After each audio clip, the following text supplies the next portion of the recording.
And we're live. It's 2:30 p.m. It's a beautiful, it's getting dark now, but it's a Wednesday afternoon. It's 2:30 p.m. here in Sweden, Stockholm. Donny here with your Innovation Fika, the innovation coffee break that you catch every Wednesday afternoon at 2:30 p.m. on LinkedIn, YouTube, and Twitch. A coffee break chat about innovation, new ideas, startups, and how to work it. Usually with an alumni from KTH Innovation, or also sometimes with other people, but always about cool ideas with cool people and something to learn as well. Something to learn, always a learning lesson. Follow me on LinkedIn, Donny Ligones. You can follow me on other channels as well, but make sure to follow me here. I post almost daily on innovation, entrepreneurship, startups, and inspiration. And of course, join these shows. This is live, so you get to ask questions and interact with the guests if you don't catch it afterwards. Recorded as well, saved on YouTube and on LinkedIn. Enough about me, enough about that. This is live, by the way, Techniking in One, KTH Innovation offices here in Stockholm. So with an audience of 10,000 people, not quite, but getting there. And today I have the great honor to welcome back to KTH Innovation, a dear friend and an alumni from batch 9, I think, right? Thank you, Donny. Stefan Stefansson. Yes. From Iceland. Yeah, from Iceland. Bravo. And the audience is going wild. You are mainly here as the co-founder and CEO of Sensivo. That's right. We'll be talking about Sensivo, as well, but also because I know that you've had a number of experiences with startups, both your own different startups and also with startups that you've been working with people close to you. Yes. Like your wife. Yes. Like my wife. So key learnings from that as well. Yeah. And I'm really happy to have you here. Thank you for coming up and thank you for being on the show. Yeah, thank you for inviting me. Let's start with Sensivo. Okay. What is Sensivo? What does Sensivo do? So Sensivo is basically just like a Google spreadsheet, but made for personal sensitive data, data such as clinical research data. So that's basically what the software is. And we service healthcare institutions, hospitals, and medical universities. Which sounds like easy when you say it, but we'll come back to that later as well. When you're a tiny startup and you're trying to sell something to a public institution like a hospital, it's not that easy. No. We'll come back. We'll come back to that as well. But starting off with the idea of Sensivo, how was it born? Where did the need come from, or where did the idea come from? Yeah, so I graduated from KTH, and my co-founder and we started creating this spreadsheet-based tool for managing marketing budgets. Marketing budgets. Okay. Yes. So most of the marketing budgets in the world is just stored in a spreadsheet file. It can become messy, especially if you have a large organization. But then we met a doctor at Karolinska. We were telling him what we were doing, and he said that what we have built was a great solution for a problem that they were experiencing at Karolinska. So basically, most of the clinical research data in the world is stored in a spreadsheet format. Okay, but when GDPR came in 2018, that became problematic. So what we decided to do is to re-engineer the typical spreadsheet format and make it tailor-made for clinical research, so the clinical researchers could continue to use the interface that they were used to, but in a safe and a GDPR way. So and I know that when we started working on this, because so it happens, I was actually your business coach as well. The question arose, okay, they seem to have this problem, but then do other people seem to have this problem as well? And I remember the realization when you realized that very many labs are not, and mostly because I don't know how, I'm not saying it's out of bad intent, but most labs are not handling their data in a correct way.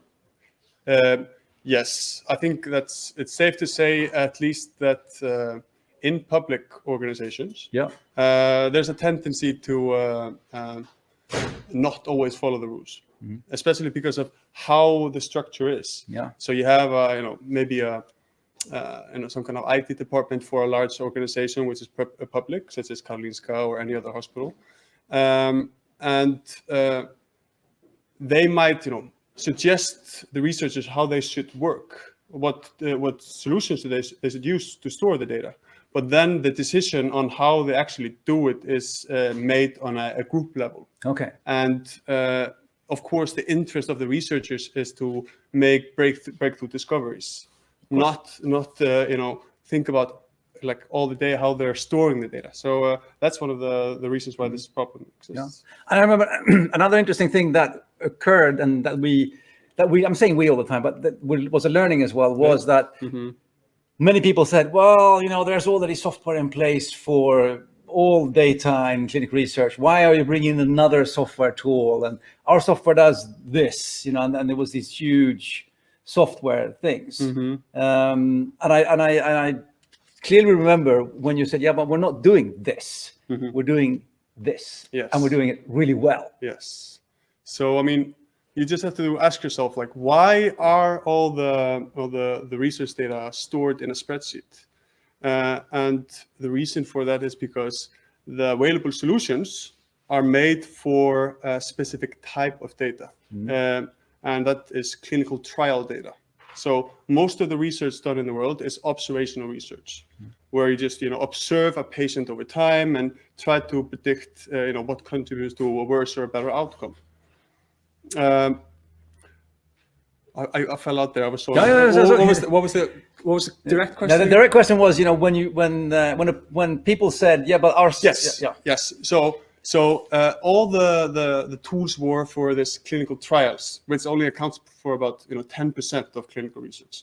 So the 90% they don't have proper tools. That's why they use spreadsheets. Yeah. So we just decided to serve those 20 with a very specific tool. Yeah.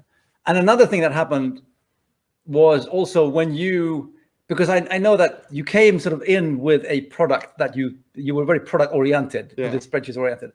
And then when you heard there was an actual need, you kind of shifted from the product focus to more of a need oriented focus on. So what is it actually how do they actually work, and what do they actually need? Because what you said was, they're not in the business of figuring out which software to use. They're in the business of doing clinical trials and doing research.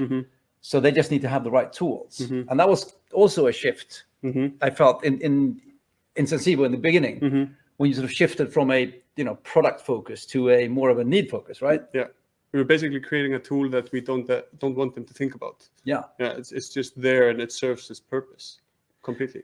And you did also, and you did customer outreach. You checked with not only Sweden, right? You checked also in Europe.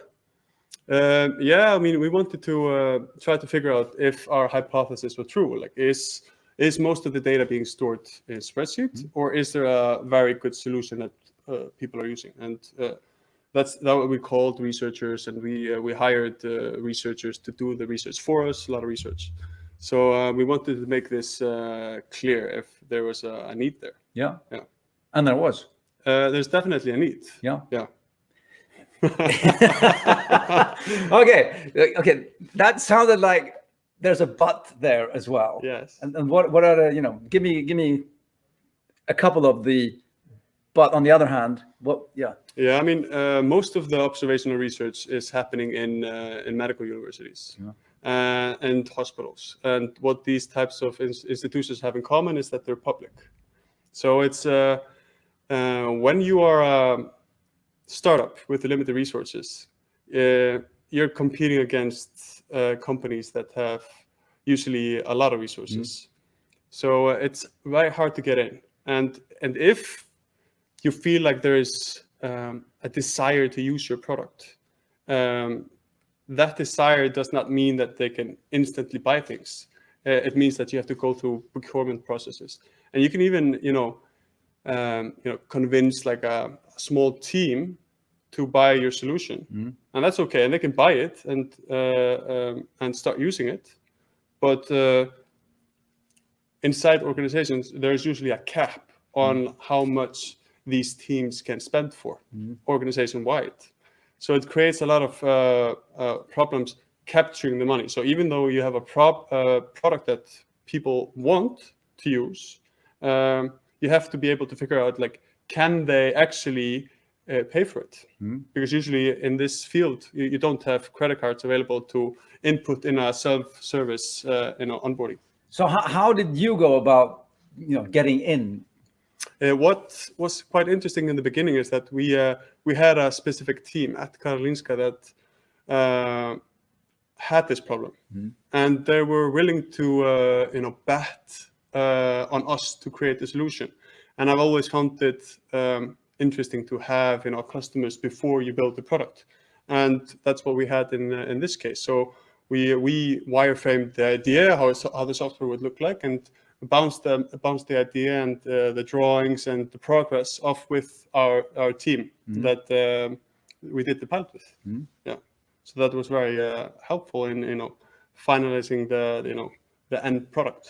And what if we're addressing other startups out there that have the same kind of I'm not saying problem, but the same kind of situation? Because we often get startups coming to us, or people you meet downtown as well, that either want to sell to schools, very normal, or to healthcare, which is another thing. But what would your advice to them be? They're a small startup, they're trying to address this huge public organization. Any advice you can give to them to how to go about? Definitely not just start and see where it takes you. I would definitely go and have a conversation with people, and preferably get into some kind of pilot project, or expose yourself to a large network of the people that you're trying to target, and go from there. Yeah. And I know at least in Sweden, they're working on what they call innovation procurement, where it should be possible for you to buy startup products as well. So hopefully we'll be getting there as well. But as you say, just go for it, try and get something going, get a pilot going. Usually a department has some kind of small budget to get something in, at least to get a trial in and prove the point. Yeah, for sure. Definitely. Parallel to this, and now I'm going to switch tracks here, I know that you've been helping your wife with her startup, which is a completely different thing, right? Yeah, we have the complete opposites. Tell me a bit about that, because that's also an interesting story. Yes. So last year the world was at a standstill completely, and in March things were getting worse here in Stockholm. So I have a family of 4, 2 kids and a wife, and we decided just to go to Iceland. And of course we had to quarantine for 2 weeks. So we went to our country house, and we were there quarantined for 2 weeks. My wife is a fitness instructor, like a master trainer in studios here in Stockholm. And so when we got into the quarantine, we started asking ourselves, or she asked me, I have all these clients now, all the studios are closed, how can I serve them? And this goes to show is also how much you can build with limited resources. So, this is her company, but I just helped her with creating, a platform for, broadcasting the classes that she ended up taking. She, throw us out of the house. She removed all the furniture, like an old piano, pushed it aside. She had an iPhone, I don't know, 6 or something like that, and put it on top of a chair, put the music on and started recording a class, 30-minute class. And she recorded 3. And so we built a subscription business, completely low code or no code, and just tied together a bunch of solutions. And then she just said to her, class, or her, member base, the people that were participating in her classes on Instagram, she just told them, I know you can't go to the studio, but here's a service. I recorded 3 videos, you can subscribe and, take them. And now 1 year later, that service is in 50 countries. Wow. Yes. So she's supporting you out there. Yeah, she's supporting me. But definitely. So, but what is interesting about this is what you can do with limited resources. And you have to provide value. The value is getting the workout done. The value is not how the website looks or how beautiful the onboarding process is. You just have to get a sweaty workout. That's the value. And you can fine tune everything later and make it beautiful and brand it and all that stuff. But value first. but that also comes back to Sensivo, because I Yeah. feel that you also moved into that when when you're trying to convince and sell to the labs, they have to see the value of what you're delivering. As you said, they just want to have a spreadsheet and Yeah. fire and forget, and it has to then comply with GDPR and the IT, CTO persons, Yeah. things. So of course there's a value creation thing going on there as well. So, but I think that the lesson learned, I think it's really interesting to hear the different startups that you have been working with, and the very clear lessons learned that you've had. I'm just telling people online as well, please ask questions. We're here live, so any questions you have to Stefan and Sensivo, and of course our audience of 100 people, please, if you have any questions, just send them in on the LinkedIn feed, or ask them here in the room, and I can repeat them in the microphone.